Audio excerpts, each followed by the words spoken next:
반갑습니다. 2022년까지는 저를 다드림 교회 협동 목사라고 그랬는데요. 2년 6개월 동안 부르지 않아갖고 이제 저를 잊어버렸나라고 생각했습니다. 저도 마음의 정리를 좀 하려고 했거든요. 이제 다드림 교회 관계는 이렇게 끝나는구나 했는데 이렇게 또 불러주셔서 너무 감사드리고, 여러분이 저를 부르지 않은 2년의 세월 동안 책을 10권을 썼습니다. 그래서 지금 밖에 있는 책 10권이 2년의 기간 동안 제가 쓴 책인데, 혹시 필요하신 분들 좀 도움 받으시면 좋을 것 같고요. 오늘과 내일 하나님의 말씀을 좀 함께 나누고자 하는데, 여러분 고난 주간 하게 되면 우리가 늘 좀 기대하는 또 익숙한 어떤 모습들이 좀 있지 않습니까? 억지로 이런저런 고난들 막 떠올리시죠. 많이 떠올리기도 하면서 주님이 또 얼마나 아프실까, 뭐 이런 어떤 파토스적인 어떤 고난에 대한 이야기를 좀 우리가 많이 상상하게 되는데, 저는 좀 다른 맥락에서 오늘 우리가 고난에 대한 이야기를 함께 좀 나누었으면 합니다. 여러분, 언더우드 선교사님이 1885년 4월 달에 조선에 오시고 나서요, 그 당시에는 서양 사람들이 사대문 바깥을 나갈 수가 없었습니다. 그래서 사대문 안에 이렇게 계셨는데 1886년에 어느 날 황해도에 있는 남자 10여 명이 언더우드 선교사를 만나러 이렇게 오신 거예요. 그래서 언더우드 선교사가 깜짝 놀래갖고 어떻게 내가 여기 있는 걸 알고 나를 만나러 왔냐 이렇게 물어봤습니다. 그랬더니 언더우드를 만나러 왔던 남자분들이 뭐라고 말씀하셨냐면, 우리는 예수를 믿는 사람들인데 선교사님이 여기 계시다는 이야기를 듣고 선교사님께 세례를 받기 위해서 여기에 왔다.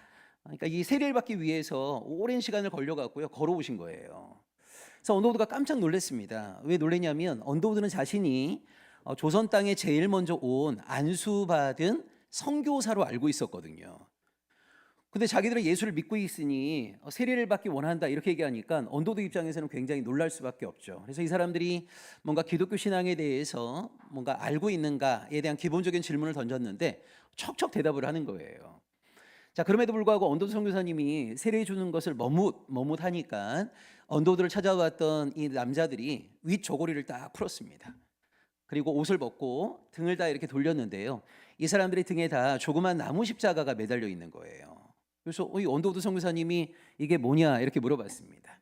그때 이분들이 뭐라고 말씀하셨냐면, 자신들이 예수를 믿고 예수의 제자가 되기로 결단한 순간부터 마가복음을 읽었다는 거예요. 마가복음을 읽다 보니까 8장에서 우리 주님이 제자들에게 이런 말씀하신 게 딱 본 거예요. 누구든지 나를 따르려거든 자기를 부인하고 자기 십자가를 지고 나를 따를 것이니라 라는 말씀을 본 거예요. 근데 이 사람들은 예수의 제자가 되기로 다짐한 사람들이잖아요. 그러니까 예수님이 제자들에게 하신 말씀은 누구에게 곧 하신 말씀입니까? 자기들에게 하신 말씀으로 이들은 받아들인 거예요. 자, 예수를 따르려면 자기 십자가를 져야 되는구나. 그래서 그날부터 조그만 나무 십자가를 등에 매달고 일상의 삶을 살아왔다는 거예요. 이런 사람들에게 세례를 주지 않을 수가 있겠습니까? 여러분 보시면 우리 한국교회 초기 신앙인들은 오늘 우리에 비해서는요, 하나님의 말씀에 대한 이해나 이런 것들이 굉장히 문자적이고 우리보다 훨씬 더 적은 말씀을 알고 있었습니다. 자, 그럼에도 불구하고 그들은 성경에 나와 있는 하나님의 말씀이 나의 순종을 기대하시면서 하나님이 나에게 주신 나와 상관이 있는 말씀으로 그들은 받아들였거든요. 여러분, 오늘 현대의 많은 크리스천들은 그때에 비해서 오늘날 우리의 종교 문화가 얼마나 화려해졌습니까? 얼마나 많은 말씀을 알고 있습니까? 자, 그럼에도 불구하고 성경에 나와 있는 하나님의 말씀이 나의 순종을 기대하시면서 하나님이 나에게 주신 나와 상관 있는 말씀으로 받아하는 신앙인들이 많지가 않습니다. 여러분, 오늘날 캐톨릭 개신교 합쳐갖고요 1,500만 명의 사람들이 대한민국에서 예수가 자기 인생의 주인이라고 고백하고 있어요. 여러분, 예수 믿는 사람들이 많아진다고 해서 대한민국 경제가 좋아지거나 GDP가 높아지진 않습니다. 예수 믿는 사람들 많아지는 것하고 대한민국 경제가 좋아지는 것은 직접적인 상관관계가 전혀 없죠. 자, 그러나 진짜 예수 믿는 사람들 많아지게 되면 국내 총 정직량은 높아져야 되지 않겠습니까? 진짜 예수 믿는 사람들 많아지게 되면 국내 총 정의량, 국내 총 자비량, 국내 총 거룩량은 높아져야 되지 않겠어요? 근데 오늘날 세상이 한국 기독교를 향해서 비판하고 있는 가장 중요한 이유는 예수가 자기 인생의 주인이라 고백하는 사람이 이렇게나 많이 있는데 이 사람들로 인해서 대한민국 사회가 요만큼이라도 더 정직해졌는가? 요만큼이라도 더 진실해졌는가? 라고 물을 때 전혀 그렇지 못하다는 거예요. 여러분, 불의한 세상에서는요, 정의롭다는 이유만으로도 미움을 받습니다. 거짓 충만한 세상에서는 진실을 알고 있고 진실을 말한다는 이유만으로도 미움을 받습니다. 여러분, 우리 주님이 십자가에 달려 돌아가셨는데 우리 주님이 무슨 죄를 범했죠? 어떤 죄를 범했길래 십자가에 달려 돌아가신 겁니까? 세상의 죄악으로 충만하게 되면요, 진실한 사람들을 좋아하지 않습니다. 정직한 자들을 좋아하지 않습니다. 자, 우리 주님이 십자가에 달려 돌아가신 가장 중요한 이유는 그 주님의 십자가의 능력으로 우리가 하나님의 백성이 되고 그리스도의 십자가의 그 길을 우리가 신실하게 따라 걸어가기를 기대하시는 거거든요.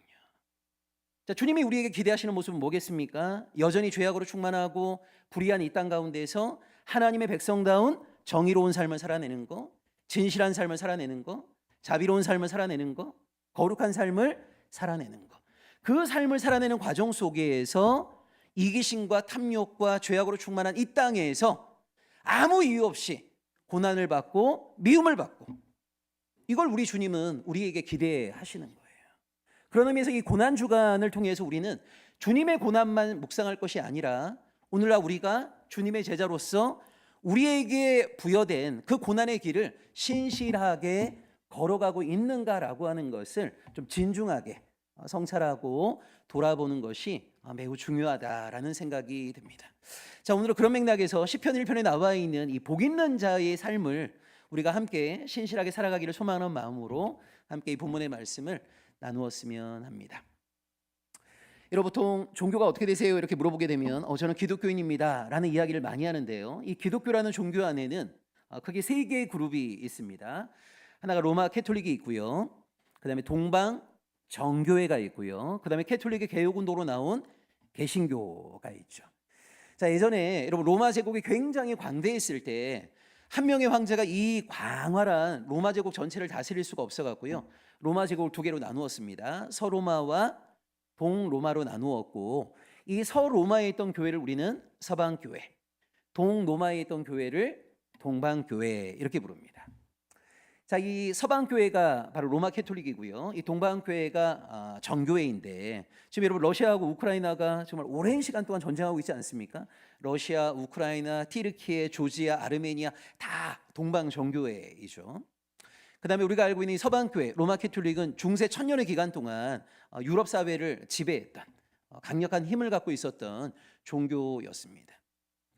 자, 그런데 이 서방교회의 타락과 부패에 대해서 마틴 루터가 1517년에 종교개혁의 깃발을 내걸면서 개신교, 프로테스탄트라고 하는 새로운 그룹이 등장하게 되었고요, 올해가 종교개혁 운동이 일어난 지 508주년이 되는 해입니다. 자, 그러면 여러분, 루터가 왜 종교개혁 운동을 일으켰죠? 많은 개혁가들이 바라볼 때 캐톨릭의 가장 심각했던 타락과 부패의 핵심은 뭐였을까요? 루터가 여러분 최초의 개혁가는 아니거든요. 루터 이전에도 많은 사람들이 로마 캐톨릭의 이런저런 문제에 대해서 문제 지적을 하고 개혁하기 위해서 애를 썼습니다. 근데 그들 모두가 대부분 다 희생당했어요. 자, 그렇다면 많은 개혁가들이 볼 때 로마 캐톨릭의 가장 심각한 문제 중에 문제라고 생각되었던 것은 뭐였을까요?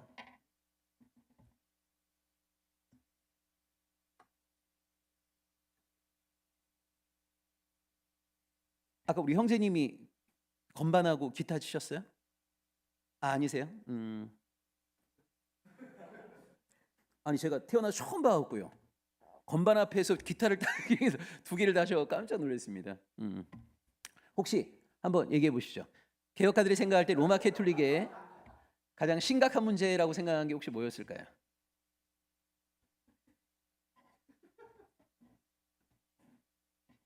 우리 옆에 있는 자매님은?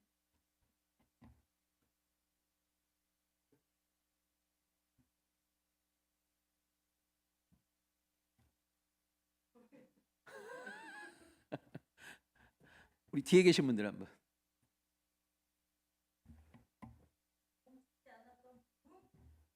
멈추지 않았던 부흥이요? 아, 그게 로마 캐톨릭의 가장 심각한 문제였어요? 와, 그 논문 쓰면 바로 박사학위 받으실 것 같은데요? 그 누구도 주장하지 않았던 새로운 학설입니다. 혹시 옆에 계신 남자분은? 좋습니다. 예, 예. 잘 모르셔도 저렇게 담대하게 얘기하면 꼭 정답을 얘기하는 느낌이 들잖아요. 아주 좋은 자세입니다. 자, 여러분, 우리가 흔히 로마 캐톨릭의 뭐 이런저런 문제들, 뭐 성물 숭배라든가, 여러분 나중에 면죄부 판매라든가 많은 문제 우리가 알고 있잖아요. 근데 개혁가들이 바라볼 때 이거는 드러난 현상인 거고요. 이 모든 현상을 거슬러 가보게 되면 여기에서 로마 캐톨릭의 문제는 출발한다고 봤어요. 그게 뭐냐면 성경 독점이었습니다. 성경 독점. 여러분 보세요. 오늘날에는 우리가 주일 예배를 드릴 때 목사님들이 어떤 본문을 정하고 설교를 하실 때 여러분 요즘은 설교라고 하는 걸 어떻게 생각합니까? 이 본문의 의미가 뭔가도 설명하고 이해를 쉽게 하기 위해서 예화도 좀 들고 우리가 어떻게 이 말씀을 실천하며 살아갈 수 있을까에 대한 구체적인 실천의 방안들도 이야기하고 이걸 여러분 우리는 오늘날 설교라고 생각하는데요. 옛날 유대인들이 회당에 갔을 때 랍비의 설교라고 하는 것은 뭐였냐면요. 성경을 그대로 읽어주는 게 설교였습니다. 이상하죠? 아니 성경을 풀어 설명해야지 성경을 그대로 읽어주는 게 왜 설교예요? 여러분 그 당시에는 일반 개인이 성경을 소유한다라고 하는 것은요 상상도 하기 어려운 일이었어요. 자 여러분 보세요. 보통 우리가 성경을 이렇게 피게 되면 하나 둘 셋 넷 이렇게 나눌 수 있는데 인쇄술이 발명되기 전에 보통 성경 같은 거 기록하려면 양을 잡아갖고요 그 양의 가죽을 잘 말려갖고 거기에다가 이제 쓰는 거거든요. 그걸 양피지라고 하는데 양 한 마리를 잡으면 이 정도 쓰는 겁니다. 여러분 그 당시 잉크도 굉장히 고가였습니다. 그럼 한번 상상해 보세요. 창세기부터 요한계시록까지 이 정도의 분량을 양피지에다가 잉크로 쓴다라고 했을 때 사람이 이거 손수 다 써야 되는 거거든요. 그러면 창세기부터 요한계시록까지 이 정도의 분량을 양피지에 잉크로 사람이 손수 다 쓴다라고 했을 때 성경 쓰기 위해서 사용된 재료 가격과 사람의 노동력을 합치게 되면요 창세기부터 요한계시록까지의 분량을 최소 4억에서 최대 20억 정도 들어간다고 그래요. 뭐 그 정도의 경제력은 다 갖고 계시죠. 뭐 20억 내고 사지 뭐. 이럴 사람이 몇 명이나 있겠어요. 그러니까 옛날 사람들에게 성경을 내가 소유한다라고 하는 것은 상상하기도 어려운 일이었습니다. 그래서 옛날 사람들에게 성경이라고 하는 것은요 랍비가 읽어주면 듣는 책이지 내 눈으로 본다는 것은 상상할 수 없었어요. 그래서 로마서 10장에 보면 믿음은 어디서 난다고 그래요? 그래서 여러분 믿음은 들음에서 난다고 하는 거예요. 옛날 사람들에게 랍비가 읽어주면 하나님의 말씀을 내가 접하는 거지 랍비가 읽어주지 않으면요 보통 사람들은 성경을 접할 수가 없었어요. 왜냐하면 그 당시에는 인구 100명 가운데 5명 정도가 문자를 알던 시대거든요. 그러니까 설령 히브리어 성경을 이렇게 누가 이렇게 건넨다 하더라도요 히브리어 문자를 알고 있는 사람들이 얼마 되지 않았습니다. 그리고 여러분 최초의 성경은 모음이 없이 띄어쓰기가 되어 있지 않는 자음만 다닥다닥 붙어 있는 성경이었어요. 그러니까 우리로 얘기하자면 뭐 이응, 비읍, 지읒 이런 자음이 다닥다닥 붙어 있는 겁니다.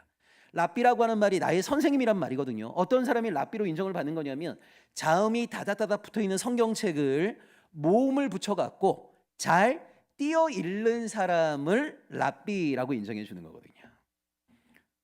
자, 이게 여러분 원래 유대인들에게 설교라는 겁니다. 성경을 그대로 읽어주는 거. 자, 중세 시대는 어땠을까요? 중세 시대에는 라틴어로 기록된 벌게이트라는 성경만이 유일한 성경으로 인정이 되었습니다. 아니 여러분 중세 유럽 사회에서 라틴어를 아는 사람들이 몇 명이나 있었겠어요. 그다음에 그 고가의 책을 어떻게 소유할 수 있겠어요? 그러니까 대부분의 사람들은요 성경책을 소유하고 있지 못했어요. 성경은 오직 신부들, 사제들의 손에 있었습니다. 여러분 성경이 저에게만 있고 여러분은 전혀 성경이 없다. 자, 어떤 일이 벌어질까요? 저의 가치관, 저의 이념, 제가 하고 싶은 이야기를요 하나님의 뜻인 양 마음껏 선포해도 여러분은 신부님이 지금 거짓말하는 거 아니야? 이렇게 생각할 수 있는 사람이 몇 명이나 있었겠어요? 당연히 성경에 그런 말씀들이 기록되어 있을 거라고 생각할 수밖에 없는 거죠. 자, 제가 미사 시간에 강론 때 막 이렇게 얘기합니다. 여러분, 에베소서 8장 3절에 신부에게 절대 복종하라 하셨습니다. 에베소 6장까지밖에 없는데 근데 어떻게 알아요? 신부만이 성경을 독점하고 있는데. 그러니까 여러분, 이 성경에 있지도 않는 하나님의 뜻을요, 신부들이 마음껏 하나님의 뜻인 양 선포해도요, 사람들은 그것이 하나님의 뜻으로 받아들일 수밖에 없었던 거예요. 신부만이 성경을 독점함을 통하여서 결국은 하나님의 뜻을 독점하게 된 겁니다. 요즘은 여러분, 신부님들이 결혼하지 않으시는데 원래 신부님들은 결혼하실 수 있었거든요. 선택이었습니다. 결혼을 할 수도 있고 하지 않을 수도 있었습니다. 여러분, 캐톨릭에서 일대 교황이라고 주장되어지는 사람이 누구예요? 베드로잖아요. 베드로 결혼했어요, 안 했어요? 여러분, 복음서에 보시게 되면 예수님이 베드로 장모의 집에 들어가셔갖고 열병에 시달리는 장모를 치유해 준 이야기 나오지 않습니까? 베드로 결혼했단 말이에요. 그러니까 일대 교황은 결혼한 사람이에요. 원래 신부는 결혼을 할 수도 있고 하지 않을 수도 있었는데요, 1200년경에 신부 독신자가 결정이 됩니다. 그 이유가 뭐냐면, 결혼한 신부들이 아들을 놓으면요, 성당 세습을 했어요. 뭔가 역사가 반복된다는 느낌 안 드세요? 근데 문제는 성당을 세습한 아들들 중에 라틴어를 모르는 아들들이 있었습니다. 그럼 여러분, 이게 말이 됩니까? 아니, 매 주일 미사 때마다 신부가 강론을 해야 되는데, 강론이라고 하는 건 성경을 풀어 설명하는 건데, 성경을 라틴어로 기록되어 있는데 신부가 라틴어를 읽을 줄을 모르는 거예요. 어떻게 강론하죠? 뭔 상관입니까? 성경은 어차피 제 손에만 있는데. 그러니까 이런 일들이 계속 누적되는 상황 속에서 많은 개혁가들이 결국 캐톨릭의 타락과 부패의 핵심은 성경 독점에 있고, 성경 독점은 곧 하나님 독점이 되어버리고, 하나님 독점은 곧 하나님의 뜻을 독점하는 것이 되어버린다. 그래서 여러분, 위클리프나 후스 같은 개혁가들이요, 이런 로마 캐톨릭의 문제를 개혁하기 위해서는 결국 성도 개개인이 자신들의 눈으로 읽을 수 있는 성경이 필요하다. 그래서 위클리프나 후스 같은 사람들이 영어로, 체코어로 성경을 막 번역해 갖고요, 엄청 필사해 갖고 그걸 뿌렸어요. 자, 로마 캐톨릭에서 위클리프나 후스 같은 사람을 어떻게 했을까요? 죽였습니다. 죄목이 뭐예요? 이단입니다. 그러니까 한마디로 얘기하자면 일반 성도들이 자기들의 눈으로 성경을 읽는 것을 용납할 수 없음, 이렇게 했단 말이에요. 이런 위클리프나 후스 같은 개혁가들의 순교의 피 위에서 마틴 루터가 등장한 거예요. 근데 여러분, 루터는 정말 시대를 잘 타고 태어난 것이, 루터가 종교개혁 운동을 일으키기 80년 전에 인쇄술이 발명이 된 겁니다. 자, 루터가 여러분 종교개혁 운동을 일으키자마자 2년 동안 뭐 했습니까? 성에 숨어갔고요, 성경을 독일어로 번역했습니다. 그리고 자기가 번역한 그 내용을 구텐베르크가 발명했던 인쇄기에다가 찍은 거예요. 그리고 독일 사람들에게 뿌렸습니다. 이 사람들은 미사 드리러 갈 때마다 성경을 가지고 가게 되죠. 신부들이 무슨 얘기를 하게 되면 성경을 펼치고 정말 그 말씀이 성경에 있는가 없는가를 봤단 말이에요. 이것이 바로 16세기 종교개혁 운동의 핵심입니다. 여러분, 종교개혁 운동의 핵심은 뭐냐면요, 성도들의 손에 하나님의 말씀을 준 겁니다. 그 전까지는 성경은 성직자들의 소유물이었어요. 성직자들의 독점물이었습니다.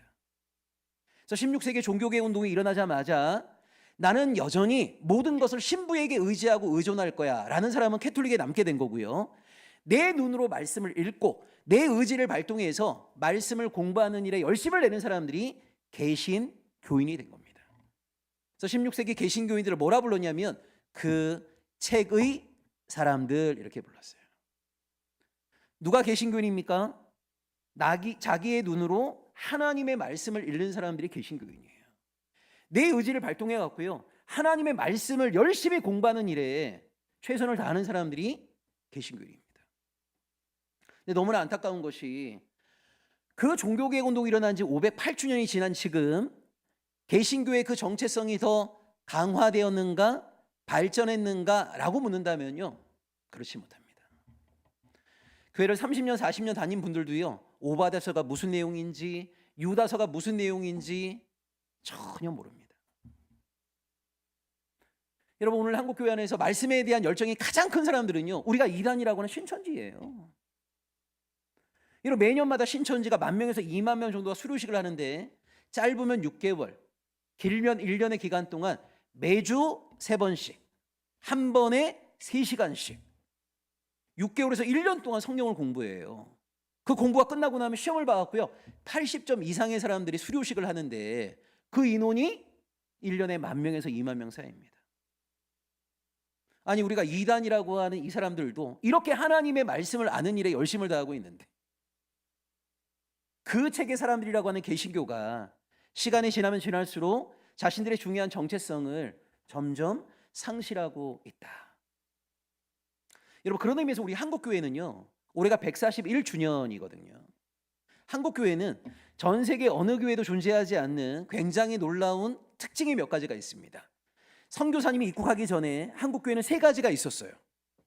뭐가 있었을까요? 선교사님이 들어오시기 전에 한국교회는 이 3가지가 있었습니다.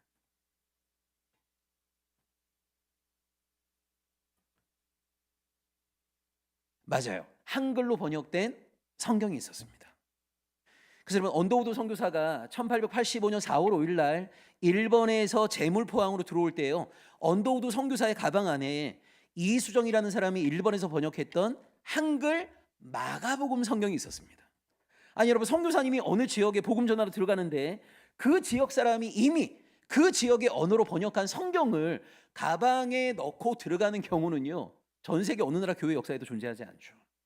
근데 우리 한국 교회는 선교사님이 들어오기 전에 한글로 번역된 성경이 이미 있었고요, 또한 선교사님이 들어오시기 전에 세례받은 사람들이 수십 명이 있었습니다. 이게 어떻게 가능했을까요? 아니, 선교사님이 들어오기 전에 세례받은 사람들이 수십 명이 있었어요. 이거 왜 그러냐면, 조선의 선교사님이 들어오시기 몇십 년 전부터 중국과 일본에서는 선교 사역이 이루어지고 있었거든요. 그래서 우리나라 정부 관료가 중국이나 일본으로 파견을 간다던가 사업을 하기 위해서 중국이나 일본에 갔던 조선 사람들이 현지에서 사역하던 선교사들과의 만남을 통해 갖고 복음을 듣고 세례를 받고 이런 일들이 벌어졌던 거예요. 그러니까 선교사님이 들어오시기 전에 이미 세례받은 사람들이 수십 명, 아주 많이 보게 되면요, 100명까지도 봅니다. 자, 이 사람들이 자기 고향에 와서 고향 사람을 전도해 갖고 선교사님이 계신 곳으로 가서 세례받고 세례받은 사람들끼리 고향에 교회를 세웠습니다.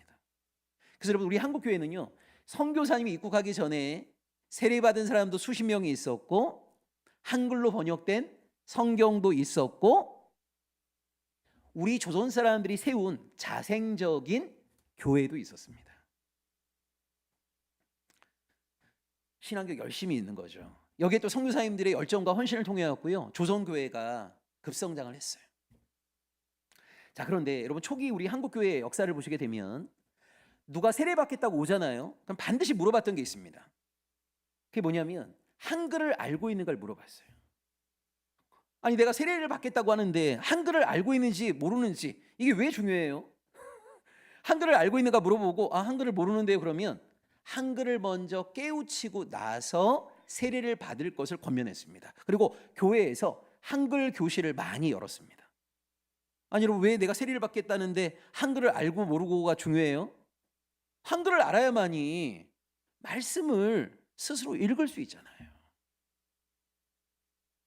그래서 우리 한국교회 초기에는요, 교회 안에서 한글을 많이 깨우쳐줬습니다. 그리고 말씀을 공부하는 사경회나 이런 문화들이 굉장히 활발하게 이루어졌죠. 그래서 정말 세계 어느 나라 교회 역사에서도 존재하지 않는 놀라운 역사들이 우리 한국교회 안에 정말 많이 일어났어요. 자, 그러다가 갑자기 충격적인 사건이 하나 벌어지게 되는데, 여러분, 맥켄지라는 선교사님이 계시거든요. 이 맥켄지라는 선교사님이 황해도 지역에서 복음을 전하셨는데 캐나다에서 오신 분입니다. 근데 이 미국에서 오신 또는 캐나다에서 오신 이런 선교사님들이 조선 땅에 와서도 서양인의 삶을 계속 지속한 것에 반해서 이 맥켄지라는 선교사님은요, 조선 땅에 오자마자 조선 사람들처럼 먹고 자고 입고 하셨던 거예요. 그 여러분, 조선 사람들 입장에서는 아니, 그 서양 선교사가 와갖고 조선 사람들처럼 된장 고추장 먹고 온돌에서 자고 한복 입고 그러니까 마음 문을 금방 열었습니다. 그래서 굉장히 짧은 기간 안에 그 동네 많은 사람들이 맥켄지 선교사의 복음을 듣고 예수를 믿게 되었거든요. 근데 이 20몇 년 동안을 캐나다에서 서구적인 삶을 살던 분이 갑자기 조선이라는 낯선 땅에 와서 조선 사람들처럼 먹고 자고 입고 하다 보니까 맥켄지 선교사님이 몇 개월이 지나지 않아갖고요 병에 걸리셨어요. 소위 풍토병에 걸리시게 된 거죠. 그래서 이 선교사님이 이제 정신이 들락날락하는 겁니다. 선교사님이 본인도 알았던 것 같아요. 정신이 나갔다가 들어왔다 이런 일들이 계속 반복되면서 주위 사람들에게 어떤 걱정을 좀 토로하셨냐면, 지금 자기가 열심히 사역해왔고 많은 사람들이 예수를 믿게 되었는데 혹시 정신이 나갔을 때 사람들을 크게 실족시킬 만한 어떤 행동을 할 거에 대한 두려움이 너무 크셨던 것 같아요. 그래서 만나는 사람마다 혹시 내가 정신이 나갔을 때 사람들을 크게 실족시킬 만한 어떤 큰 실수를 할 거에 대한 두려움, 이런 걸 많이 피력하셨다고 그래요. 근데 이게 너무 크셨던지 맥켄지 선교사님이 정신이 들어왔을 때 권총 자살을 하시게 됩니다. 그 당시 선교사님들은 신변보호를 위해서 권총을 소지하는 분들이 많이 있었는데 이분이 이제 그 어떤 걱정과 두려움이 너무 크셔갖고요 권총 자살을 하게 됐는데, 이게 이제 아시아나 아프리카의 선교사를 파견했던 모든 선교 본부에 충격적인 사건이 돼버린 거예요. 그래갖고 이 파견된 선교사들에게 어떤 지시를 하냐면, 절대 그 토착민들처럼 먹고 자고 입고 하지 마라, 큰일 난다 라고 하면서, 그때부터 우리나라에 오셨던 모든 선교사님들도 먹을거리도 다 수입하고요 집을 지을 때에도 서양식으로 언덕 위에다가 2층짜리 양옥집을 이렇게 짓게 된 거예요. 한번 여러분 상상해 보세요. 조선 사람들이 어렸을 때 봤던 게 초가집 아니면 귀화집인데 언덕배기 위에다가 2층짜리 양옥집이 딱 이렇게 세워지게 됐으니까, 우리 조선 사람들의 특징 가운데 하나가 이 호기심이 많은 거 아닙니까? 옆집이 저녁에 뭐 먹었는지도 궁금하잖아요. 그러니까 그만큼 호기심이 많은데, 그러니까 오늘날로 얘기하자면 언덕배기에 있는 그 2층짜리 양옥집은 핫플이란 말이에요. 핫플. 그러니까 너무 궁금한 거예요. 저 안에 뭐가 있는지, 그 안에 어떻게 되어 있는지 너무너무 궁금한 거예요. 근데 우리 또 조선 사람의 특징 가운데 하나가 개인적으로는 굉장히 소심하고 겁이 많아요. 근데 4-5명만 모이면 갑자기 용기 100배입니다. 담대해집니다. 이걸 선교사님이 정확히 간파하시고 사람들이 많이 모이는 5일장 때 조선 사람을 고용하셔갖고요 몇 월 며칠 몇 시부터 몇 시까지 저 2층 양옥집에 놀러 오라고 오픈하우스 초대장을 막 준 거예요. 자, 당일이 됐습니다. 사람들이 3명 4명 때를 져갖고 이제 선교사님 집에 가는 거예요. 그럼 선교사님이 어휴 어서 오시라고 하면서 소파에 딱 앉힙니다. 여러분 태어나서 소파에 언제 앉아봤겠어요? 그럼 좀 있으면 선교사 부인이 쿠키를 구워갖고요 드시라고 딱 해요. 와,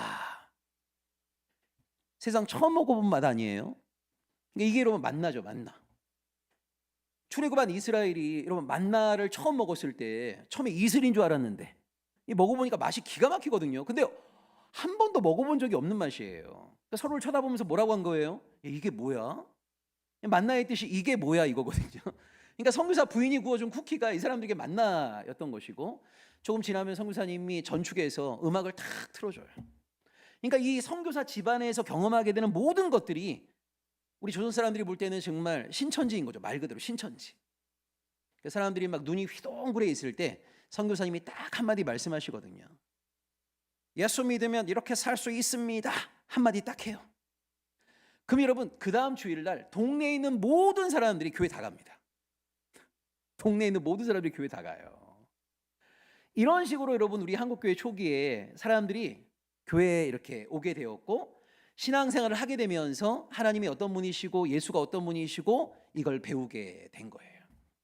한마디로 여러분 동서고금을 막론하고 모든 사람들의 가장 간절한 소망 가운데 하나가 복 받고 싶은 거 아닙니까? 이걸 거부하는 사람은 아무도 없습니다. 예수 믿으면 이렇게 복 받을 수 있다라고 하는 말 한마디에 사람들은요 마음이 움직이죠. 오늘날도 마찬가지일 거예요. 복 받기를 거부하는 사람들은 아무도 없을 겁니다. 근데 여러분 너무 재미있는 것이요, 우리 성경을 자세히 보시게 되면 복과 관련돼서 크게 3가지의 이야기가 우리 성경 안에 담겨 있어요. 하나가 창세기에 나와 있는 족장들의 복이 있고요, 또 하나가 우리가 읽었던 시편 1편이 말하는 복이 있습니다. 또 하나가 마태복음 5장에 나와 있는 팔복이 있어요. 근데 참 재미있는 것은 여러분 일반적인 우리 한국 교회의 모습을 보시게 되면 구약에도 이 말씀이 있고 신약에도 이 말씀이 있으면 대부분의 한국 교인들은요 구약에 있던 그 말씀이 신약 시대로 넘어오면서 새롭게 전환되었다, 발전되었다, 이런 생각을 많이 하거든요. 그래서 구약에 있는 말씀보다 신약에 있는 말씀들을 보다 중시하는, 이것이 여러분 일반적인 우리 한국 교인들의 모습이에요. 근데 유일하게 구약에 있는 말씀과 신약에 있는 말씀 가운데 구약에 있는 말씀들을 더 중시하는 게 뭐냐면 복에 대한 내용입니다. 그렇지 않아요? 여러분 족장 시대의 복, 가축의 번성, 자녀의 번성, 이게 여러분 오늘날 대부분의 크리스천들이 소망하고 기대하는 복 아닙니까? 여러분 신앙인들이 얼마나 양보심이 많은지요. 마태복음 5장에 나와 있는 팔복은 다 양보합니다. 여러분 팔복을 갖고 싶은 분 계세요? 의를 위하여 핍박을 받는 복, 애통하는 복, 마음이 가난한 복, 이런 복은요 대부분 다 양보예요. 본인들은 어떤 복을 받고 싶어 합니까? 족장들의 복을 받고 싶어 한단 말이에요. 그래서 이렇게 많은 신앙인들이 있지만 사실은 예수 제자다운 신앙인, 예수 제자다운 하나님의 백성들이 잘 보이지 아니하는 중요한 이유가 뭐냐면 세상 모든 사람들이 추구하고 있는 욕망을 신앙인들도 그대로 추구하고 있습니다. 이 경쟁이 치열한 대한민국 사회 안에서 하나님의 특별하신 도우심과 간섭으로 남들보다 높은 자리에 올라가고 더 많은 것들을 소유하고 많은 것들을 향유하는, 이게 보통 세상 사람들이 추구하는 복이거든요. 그런 의미에서 족장 시대의 복을 좀 뛰어넘어서 성경이 말하고 있는 복, 하나님의 백성다운 삶의 모습, 이것을 우리가 좀 신실하게 걸어가기를 좀 다짐하고 결단하는 마음으로, 자 1절과 2절의 말씀을 제가 좀 풀어드리려고 합니다. 예. 여러분 이 말씀은 뭐 우리가 워낙 잘 알고 있는 말씀이니까요. 저도 성서를 가리키는 사람이니까 제가 성서학의 개념 속에서 이 말씀을 한번 좀 풀어드리도록 할게요. 자 1절은요. 복 있는 사람이 어떤 삶을 살아가고 있는가를 세 가지의 모습을 통해서 설명해주고 있습니다. 첫 번째, 복 있는 사람은 악인들의 꾀를 따르지 않습니다. 두 번째, 복 있는 사람은 죄인들의 길에 서지 않습니다. 세 번째, 복 있는 사람은 오만한 자의 자리에 앉지 않습니다. 그러니까 1절은 뭘 말하고 있는 거냐면 복 있는 사람이 어떤 삶을 살아가고 있는가를 세 가지의 모습을 통해서 설명하고 있어요. 자, 첫 번째가 뭡니까? 복 있는 사람은 악인들의 꾀를 따르지 않아요. 자, 여기서 말하는 악인은요, 남이 어떻게 되건 말건 나 홀로 잘 살고자 하는 자, 이런 뜻입니다. 자, 여기서 말하는 악인이 어떤 존재라고요? 남이 어떻게 되건 말건 나 홀로 잘 살고자 하는 자예요. 자, 이런 사람이죠. 여러분 사기치는 사람들. 사기 잘 치면 나는 많은 이익을 얻을 수 있겠죠. 그런데 나에게 피해를 입은 이 사람은요, 피눈물 흘릴 수밖에 없는 거예요. 매 일상이 생가사의 경계 가운데 놓일 수밖에 없어요. 근데 남이 어떻게 되건 뭔 상관입니까? 내가 많은 이익을 얻으면 되는 거예요. 불량식품 만들어 파는 사람들 전형적인 악인이죠. 남이 어떻게 되건 말건 나 홀로 잘 되면 상관이 없어요. 세상엔 여러분 이런 악인들이 참 가득한데 문제는 죄악 충만한 세상일수록 이런 악인들이 세상에서 승승장구하는 경우들이 많다는 겁니다. 한마디로 건강하지 못한 세상인 거죠. 여러분 건강한 세상이라면 정직한 사람들이 잘 돼야 되지 않겠어요? 정의로운 사람들이 잘 돼야 되지 않겠습니까? 그런데 남이 어떻게 되건 말건 나 홀로 잘 살고자 하는 악인들이 군림하고 승승장구하고 소위 성공하고 승리하는, 이게 여러분 타락한 세상의 특징이거든요. 근데 죄악으로 충만한 세상에서는요, 이런 악인들이 세상의 사회 지도층이 돼갖고 사람들에게 인생 이렇게 살아야 된다고 그들에게 충고하고 조언하는 경우들이 많단 말이에요. 여기 꾀가 바로 충고, 조언 이런 뜻입니다. 말씀 좀 계속 좀 띄워주실 수 있을까요? 예. 남이 어떻게 되건 말건 나 홀로 잘 살고자 하는 사람들이 다른 사람에게 멘토 노릇을 하려고 하는 거예요. 야, 인생 이렇게 살아야 되는 거야. 내가 너한테 알려줄 테니까 내 말 잘 들어 라고 하면서 충고와 조언을 해요. 복 있는 사람은 어떤 사람입니까? 이런 악인들의 충고와 조언을 듣지 않는단 말이에요. 두 번째, 복 있는 사람은 죄인들의 길에 서지 않습니다.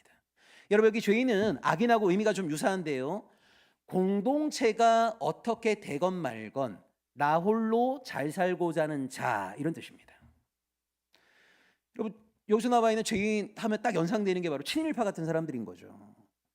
조선사회가 망하건 말건, 주권이 일본에 넘어가건 말건 뭔 상관이에요. 그냥 나만 일본 사람들과 잘 손맞잡아서 고관대작 받고 포상 받고 공동체가 어떻게 되건 말건 아무 상관이 없어요. 여러분, 1997년 12월 달에 우리가 IMF에서 구제 금융을 받을 때 보면 달러 많은 사람들은 도리어 더 부유해졌잖아요. 아니, 경제 관료라고 하는 사람들이 이 나라를 어떻게든 살려내려고 애를 쓰기보다는요, 그 사람들은 사실은 IMF에서 우리가 구제 금융을 받는 것 때문에 더 많은 부를 소유하게 된 거거든요. 공동체가 망하건 말건 뭔 상관입니까? 내가 잘 살면 되는 거예요. 이런 사람을 성경은 죄인이라고 말합니다. 그 죄인들이 살아내는 삶의 양식과 문화가 있습니다. 이걸 길이라고 하거든요. 복 있는 사람은 어떤 사람입니까? 공동체가 어떻게 되건 말건 나 홀로 잘 살고자 하는 죄인들이 살아내는 생활 양식, 문화에 동화되지 않는다는 거예요. 세 번째, 복 있는 사람은 오만한 자. 여러분, 성경이 말하는 오만하다라고 하는 것은요, 하나님 나라의 가치를 비웃고 조롱한다, 이런 말입니다. 자, 하나님이 중요하게 보시는 하나님 나라의 가치가 있어요. 자, 우리 하나님은 뭐를 중요하게 보십니까? 진실함, 정직함, 거룩함, 나보다 연약한 자들에 대한 자비로움, 이런 것들을 중요하게 보세요. 근데 오만한 사람들은 어떤 사람들이냐면 하나님이 중요하게 보시는 그 모든 것들을 조롱하고 멸시합니다. 야, 진실이 밥 먹여줘? 정직이 돈이 돼? 거룩하게 산다고 뭐가 달라져? 이런 식으로 하면서 하나님이 우리에게 기대하시는, 하나님이 중요하게 보시는 모든 것들을 조롱하고 멸시한단 말이에요. 복 있는 사람은 어떤 사람입니까? 그 오만한 자들의 자리에 앉지 않는다는 말은 그들과 친구 맺지 않는다는 말이에요. 그러니까 여러분, 1절을 풀면 이렇게 풀 수 있습니다. 복 있는 사람은 남이 어떻게 되건 말건 나 홀로 잘 살고자 하는 자들의 충고와 조언을 듣지 않습니다.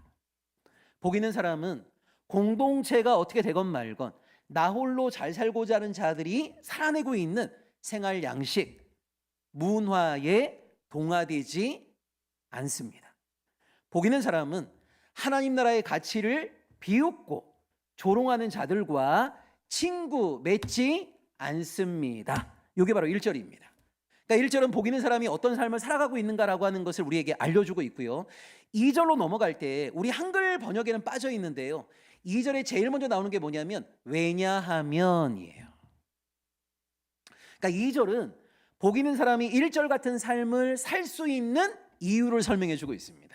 왜냐하면 복 있는 사람은 악인과 죄인과 오만한 자들이 건네는 음성보다 하나님께서 우리에게 건네시는 음성, 여호와의 율법을 듣는 것을 더 즐거워하고, 여러분, 결국 신앙은 여기서 판가름이 납니다.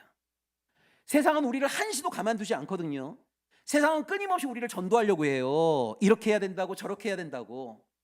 그 세상이 건네는 음성에 우리가 귀를 기울이고 경청하게 되면요, 금방 이 시대를 지배하는 세속의 가치와 문화에 우리는 휘둘릴 수밖에 없는 거예요. 결국 신앙은 무엇입니까? 세상이 불어대고 있는 소리보다 하나님께서 우리에게 건네시는 음성을 경청하는 거거든요. 하나님의 음성 앞에 귀를 활짝 열어두는 거거든요. 이것이 여러분 신앙이죠. 복 있는 사람이 1절 같은 삶을 살 수 있었던 중요한 이유는 어디에 있는 거냐면 세상이 건네는, 세상이 주장하는 그런 것에 경청하지 아니하고 하나님이 우리에게 주시는 말씀, 여호와의 율법을 듣는 것을 더 즐거워하고, 주야로. 여러분, 여기 주야라는 말이 참 중요합니다. 주야라고 하는 것은 물리적으로는 낮과 밤이죠. 근데 여러분, 신앙 안에서요, 이 주야라고 하는 것은요, 주는 하나님 임재의 순간이라고 그러고요, 야는 하나님 부재의 순간이라고 얘기합니다. 자, 쉽게 얘기하자면 여러분, 하나님 임재의 순간이라는 것은 뭐냐면 지금 하나님이 나와 함께 하셔갖고 나를 사랑하시고 나를 돌보시고 나를 도우시고 내가 지금 하나님의 사랑 가운데 있다라고 하는 것을 고백할 수밖에 없는 순간이 바로 우리 인생의 주예요. 쉽게 얘기하자면 내가 원하는 모든 것들이 술술 다 잘 풀리는 겁니다. 사랑하는 가족들 모두 다 건강하고, 가정 경제도 전혀 흔들림이 없고, 부모와 자녀의 관계도 너무 좋고요, 친구들과의 우애도 너무 좋고요, 어떤 근심과 걱정도 나에게 존재하지 않는, 이것이 여러분 바로 성경이 말하는 인생의 주거든요. 주. 이걸 신학적으로는 하나님 임재의 순간, 하나님이 나와 함께 하심, 나를 돌보심, 나에 대해서 많은 관심을 갖고 계심, 이걸 고백할 수밖에 없는 순간인 거예요. 자, 그런데 우리가 아무리 예수를 잘 믿는다 하더라도요, 우리가 원하지 않지만 인생의 최소 50% 이상은요, 인생의 어둠과 직면하게 되어 있어요. 이건 우리 인간이 흙으로 지음받은 것과 굉장히 긴밀한 관련이 있습니다. 여러분, 흙으로 지음받았다고 할 때 이 흙이라는 뜻이 뭐냐면 부서지기 쉽다는 말이거든요. 넘어지기 쉽다라는 말이거든요. 깨지기 쉽다라는 말이거든요. 그럼 우리는 이런 질문을 하죠. 왜 하나님은 우리를 부서지기 쉬운 흙으로 창조하셨을까? 강철로 우리를 창조하셨으면 절대 우리 꺾이지 않을 텐데요. 그죠? 그대로 만약 우리가 강철로 지음을 받았다면, 그 절대 꺾이지 않는 존재라면 하나님이 우리에게 왜 필요하겠어요? 근데 하나님은 우리가 넘어질 수밖에 없는 연약한 존재로 우리를 창조하심을 통하여서 우리 스스로의 힘으로 살아갈 수 없는 존재라는 것을 깨닫게 하셨어요. 우리는 흙으로 지음받은 연약한 존재입니다. 그리고 우리가 말딛고 살아가는 이 땅 자체가 죄악으로 충만한 세상이거든요. 그래서 우리가 원하지 않지만 우리는 인생의 어두움과 직면해야 될 때가 굉장히 많아요. 이걸 신학적으로는요, 하나님 부재의 순간이라고 얘기합니다. 여러분, 하나님 부재의 순간이라는 건 뭐겠어요? 하나님이 나를 떠나신 것 같은, 나에 대해서 이제 어떤 관심도 기울이지 않으시는 것 같은, 심한 경우에는 마치 하나님이 나를 버리신 것 같은, 이것이 바로 하나님 부재의 순간이거든요. 하나님이 나와 함께 하신다면 어떻게 이런 일이 나에게 존재하지? 라고 하나님께 원망할 수밖에 없는 순간이 바로 하나님 부재의 순간입니다. 갑자기 건강했던 가족 가운데 누군가가 큰 병에 걸리기도 하고요, 가정 경제가 휘청휘청 거리기도 하고요, 너무나 순종적이었던 자녀가 어느 날 등을 돌리고 부모에 대해서 냉담하게 거역하고, 나랑 너무너무 가까웠던 친구들이 지들끼리 따로 모여갖고 나에 대해서 막 뒷담화를 까고, 하나님이 나와 함께 하신다면 왜 이런 일이 나에게 존재하지? 일어나지? 끊임없이 하나님께 따지고 싶은 이 하나님 부재의 순간, 이걸 성경에서는 인생의 어두움이라고 말해요. 근데 여러분, 우리가 예수를 아무리 잘 믿고 교회에 아무리 헌신하고 봉사한다 하더라도요, 누구든 예외 없이 우리는 실존적으로 연약한 존재, 흙으로 지음받았기 때문에 최소 인생의 50%는 이 인생의 어둠과 직면할 수밖에 없는 거예요. 오늘 날씨가 약간 좀 인생의 같은 느낌 아닙니까? 뭔가 좀 따사로운 햇빛이 우리를 비춰줘야 될 것 같은데 막 한기가 느껴질 만큼의 어떤 냉랭한 날씨, 먹구름이 우리 인생에 쫙 들이우고요, 가장 절망스러운 것은요, 너무너무 고통스럽게 어두운 터널 하나 뚫고 나왔는데 더 긴 터널이 나를 막 기다리고 있는 그런 순간, 이것이 바로 우리 인생의 야거든요. 자, 그런데 복 있는 사람은 주야로, 무슨 말이에요? 상황에 지배받지 않고, 이런 말이에요. 이게 정말 보통의 믿음이 아닌 거죠. 하나님 임재의 순간에 하나님을 사랑해요, 하나님을 찬양하는 거 어렵지 않아요. 내 인생의 어둠의 순간에도 하나님과의 관계의 끈을 포기하지 아니하고 끝끝내 하나님의 손을 붙잡고 나아가는 거 정말 생각보다 쉽지 않습니다. 근데 복 있는 사람은 주야로, 뭐랍니까? 하나님의 율법, 하나님의 말씀을 묵상하는 자이기 때문입니다. 이렇게 얘기해요. 주야로. 여러분, 여기 묵상한다는 말은요, 눈을 감고 생각한다 이런 말이 아니에요. 히브리어로 묵상한다는 말은 하가라는 말인데요, 끙끙거리며 신음한다, 이런 말입니다. 그러니까 이게 눈을 딱 감고 하나님의 뜻이 무엇일까? A와 B 가운데 뭐가 하나님의 뜻일까? 내가 뭘 선택하는 게 하나님이 보실 때 올바를까? 근데 여러분, 우리가 신앙생활 할 때 정말 느끼게 되는 답답함이 뭐냐면, 나는 지금 당장 하나님의 뜻이 무엇인가를 간절히 알고 싶은데, 많은 경우에 하나님의 뜻은 우리에게 희미하게 드러날 때가 굉장히 많아요. 심지어 어떤 사건을 경험하고 나서요, 그 사건의 의미를 10년, 20년이 지나갖고서야 깨닫게 되는 경우들도 굉장히 많거든요. 이것 때문에 우리는 너무 답답한 거죠. 뭔가 동전 집어넣고 버튼 누르면 나오는 자판기 커피처럼 그때그때마다 내가 간절히 알고 싶을 때 하나님의 뜻이 무엇인지 우리에게 선명하게 드러나면 참 좋을 텐데, 왜 하나님이 이런 사건을, 이런 만남을, 이런 일들을 나에게 허락하셨는지 대부분의 경우에는 희미하게 우리에게 드러나는 경우들이 굉장히 많거든요. 그러니까 성경은 묵상을 뭐라고 하냐면 하나님의 뜻을 알아내기 위해서 끙끙거리며 신음하는 거라고 말해요. 정말 어려운 일 아니겠어요? 저는 이 묵상의 대표적인 인물이 요셉이라는 생각이 들어요. 여러분, 우리 구약에 보면 요셉이나 다윗 같은 사람이요, 진짜 생애 의지가 엄청나게 강한 사람이거든요. 여러분, 요셉이 17살에 이집트의 노예로 팔려갈 때 자기 인생에 대한 하나님의 계획을 상상이나 할 수 있었겠습니까? 그 당시 여러분, 다른 나라의 노예로 팔려간다라고 하는 것은요, 인생 끝나는 겁니다. 인생 끝나는 거예요. 근데 참 요셉이 대단한 게요, 17살에 노예로 팔려가고요, 그 보디발의 집에서 열심히 또 일하는 거예요. 그러니까 주인인 보디발의 눈에 딱 띄었죠. 가정 총무가 됐네요. 근데 어느 날 보디발의 아내가 유혹을 하잖아요. 딱 둘밖에 없는데. 어떻게 보면 보디발의 아내하고 요셉만 서로 입을 탁 다물면 완전 범죄가 될 수 있는 건데, 창세기 39장 9절에 보면 요셉은 아무도 보지 않는 그 순간에도요, 하나님의 시선을 생각하거든요. 그래서 하나님 앞에 이런 죄를 범할 수 없다라고 하면서 보디발의 아내의 유혹을 단호하게 뿌리치지 않습니까? 하나님 때문에 이 유혹을 뿌리쳤어요. 그럼 여러분, 요셉에게 뭐가 주어져야 될 것 같아요? 하나님의 상이 주어져야 될 것 같지 않습니까? 하나님 때문에 하나님께 순종한 건데, 그 요셉을 기다리고 있었던 것은 성폭행범이라는 누명을 쓰고 감옥에 수감되는 거였어요. 여러분, 감옥에 수감될 때 요셉이 과연 내 인생을 향한 하나님의 계획이 어디에 있을지 상상이나 할 수 있었겠습니까? 근데 참 요셉은요, 그 감옥에서도요, 구석에 처박혀 갖고 우울하게 있지 않았어요. 더 열심히 감옥 생활해 갖고 간수장의 눈에 띄었네요.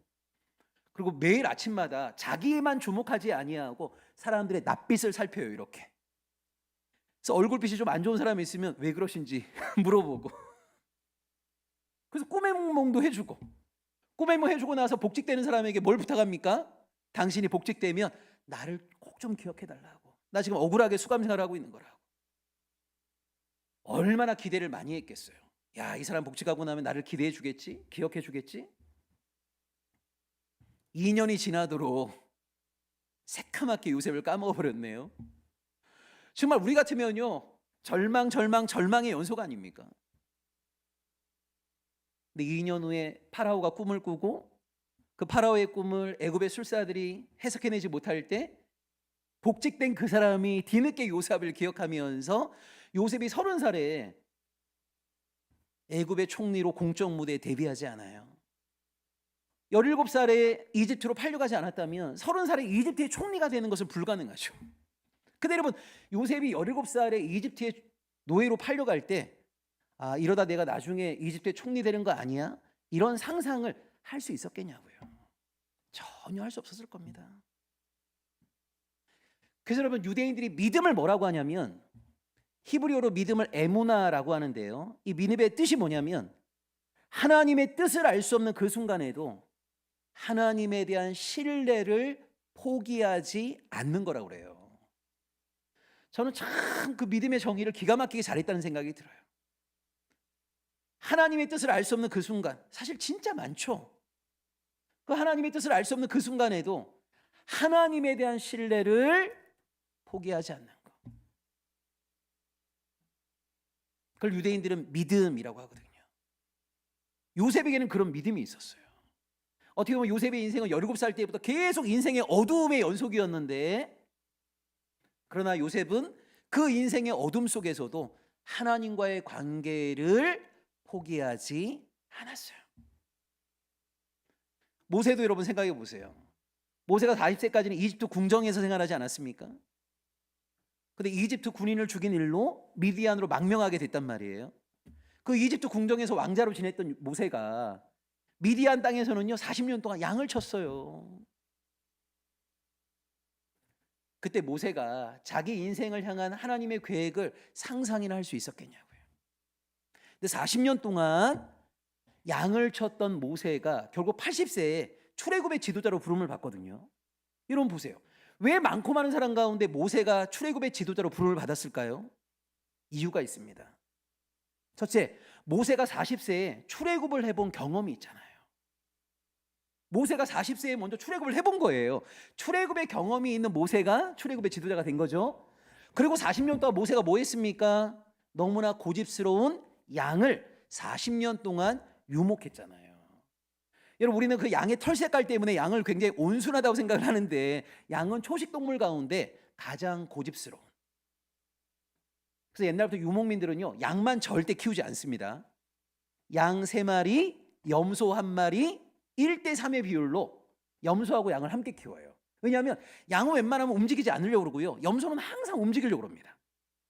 그러니까 목자가 이동하려고 할 때 염소를 먼저 움직이게 하면 염소의 움직이는 발을 보고 양이 따라간단 말이에요. 그래서 옛날부터 유목민의 지혜라고 하는 것이 염소 1마리, 양 3마리.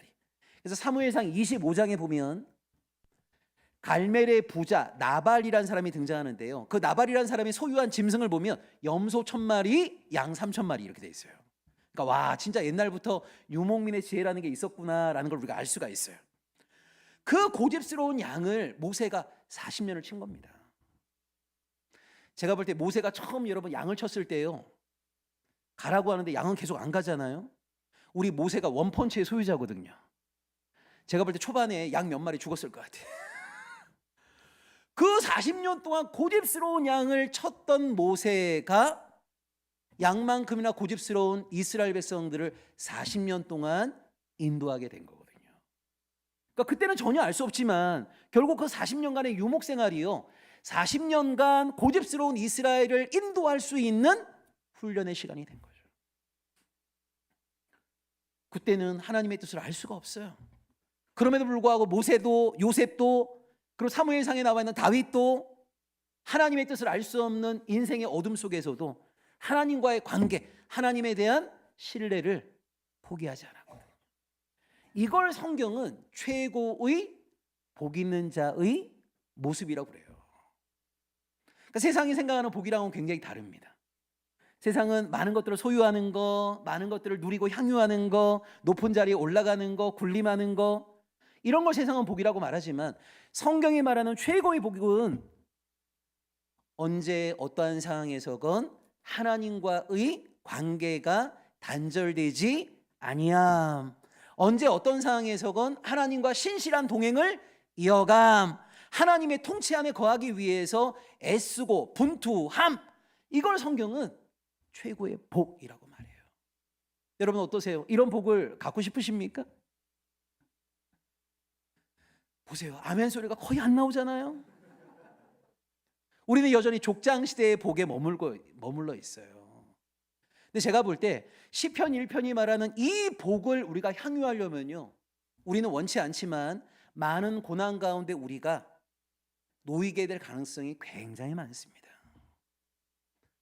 악인의 충고와 조언도 듣지 않고, 죄인들의 길에도 함께 동참하지 않고, 오만한 자들과 친구도 맺지 않고, 내 상황이 어떠건 간에 하나님에 대한 신뢰를 포기하지 아니하고 하나님의 손을 꽉 붙잡고 하나님과 신실한 동행을 이어가려면요, 정말 우리에게는 단단한 신앙의 뿌리도 필요하고, 좋은 공동체 안에서 나는 연약하여 넘어질 수밖에 없지만 넘어진 나에게 손을 내미는 무수하게 많은 성도들이 있어야 되고, 이런 것들이 뒷받침되지 않으면 복 있는 자의 삶을 단 하루도 신실하게 살아가기 어려운 것이 우리의 실존적인 한계이거든요. 그래서 여러분 참 감사한 것이 신앙의 길은 좁은 문을 들어가는 겁니다. 협착한 길을 걸어가는 겁니다.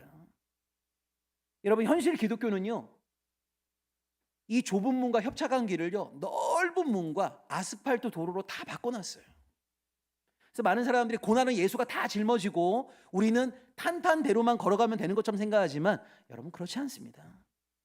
여전히 우리가 예수의 제자됨을 포기하지 않는다면 예수께서 걸어가셨던 그 길을 걷다 보면 내가 무엇을 특별히 잘못하지 않았음에도 불구하고 누군가에게 싫은 소리도 들을 수 있고 비난도 받을 수 있고 때로는 손해도 감수해야 되고, 이런 일들은 지금도 여전히 진행형이거든요.